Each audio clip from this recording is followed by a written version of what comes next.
De. Bak fikir ver.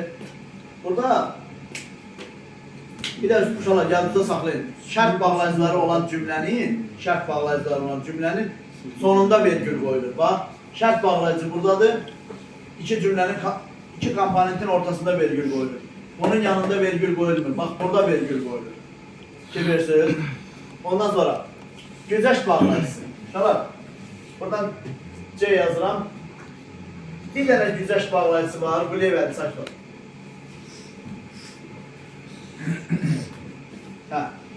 Güzəşt bağlayıcısı. Uşaqlar, bu güzəşt bağlayıcısı necə yaranır?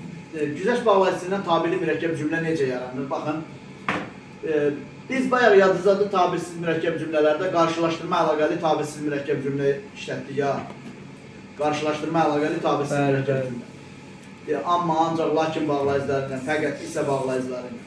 Bax, həmin cümlələrin tərkibinə bir dənə hərçənd bağlayıcısı əlavə edəsək, cümlə tabirsizdən tabiliyə çevrilir.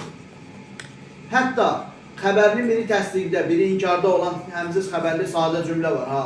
Onun da tərkibinə bir dənə hərçənd bağlayıcısı artırsaq, yenə də o həmin cümlə tabeli mürəkkəb cümləyə çevriləcək. Bax, fikir verin.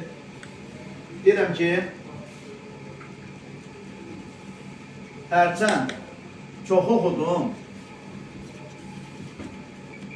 amma anlamadım. Bax, deyirəm ki, hərçənd çox oxudum, amma anlamadım. Bax, bu hərçəndi oxumadan oxusaq bu cümlə nəzir cümlə olur? Çox oxudum, amma ancaqla. Bəli, çox oxudum, amma anlamadım. Mən oxudum, mən anlamadım. Tabirsiz olur. Yox, həmsiz xəbərli sadə cümlə olur. Niyə tabirsiz olur? Bir dənə mübtədası var da bunun. Mən oxudum, mən anlamadım. Elə olmurmu? Həmsiz xəbərli sadə cümlədir. Oxuyan da mənəm, anlamayan da mənəm. Xəbərin biri təsdiqdədir, biri inkardadır. Anlamaq sözün köküdür. Ma inkar şəkilçisidir, D zaman şəkilçisi, M də şəxs sonluğuda. Elə deyilmi? İnkardadır.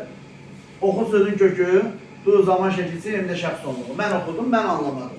Həmsiz xəbərli sadə cümlədir də bu. Tərkibinə bir dənə hərçənd artırmışıq, cümlə çevrilib olub tabeli mürəkkəb cümlə. Bax, bunu demək istəyirdim əslində mən. Bax, əslində deyərəm ki, burada hərçənd çox yalvardıq, amma razı olmadı. Belə də deyərik, bu olar tabisiz mürəkkəb cümlə. Biz yalvardıq, o razı olmadı. Aydın oldu. Baxın, ona görə yadınıza qalsın.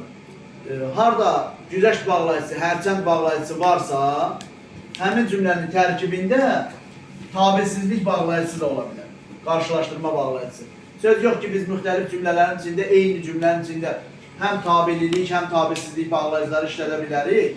Tabililik bağlayıcısını işlədərik, o zaman cümlə tabili mürəkkəb cümlə olar. Tabili mürəkkəb cümlənin tərkibində olan cümlələr ki, yoxdur, sadə cümlələr. Onun içində bağlayıcı da işlədərik, dada bağlayıcısı işlədərik, o cümlədən işlədərik. Çox deyək, inkar bağlayıcısı işlədərik, və bağlayıcısı işlədərik. O qədər bağlayıcı işlədə bilərik ki, amma burada hərçənd bağlayıcısı işlənən cümlədə qarşılaşdırma bağlayıcısının işlənməsinə ehtiyac var. Olmasa belə bərpa edərik. Hərçənd çox oxudum, anlamadım.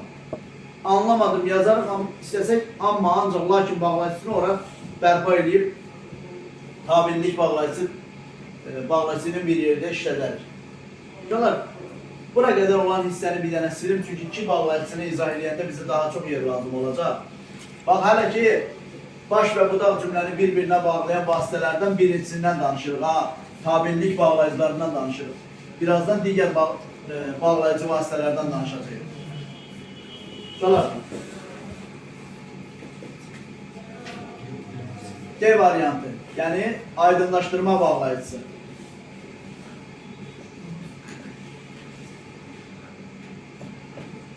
Ki, bir də belə ki. Fikir verin uşaqlar. Bax, ki bağlayıcısı ilə bağlananda, budaq cümlə, baş cümləyə ki bağlayıcısı ilə bağlananda, ki bağlayıcısı baş cümlənin tərkibində olur, əksər hallarda. Bir məqamda budaq cümlənin tərkibində olur, o zaman da budaq cümlə zaman bildirirsə və cümlədə zaman zərfliyi olursa. Və bir də budaq cümlənin tərkibində yenicə, təzəcə, indicə sözlərini artıra biliriksə, o zaman bilərik ki, budaq cümlə birinci gəlir, baş cümlə ikinci gəlir. Bax, məsələn, deyirik ki, məlum oldu ki,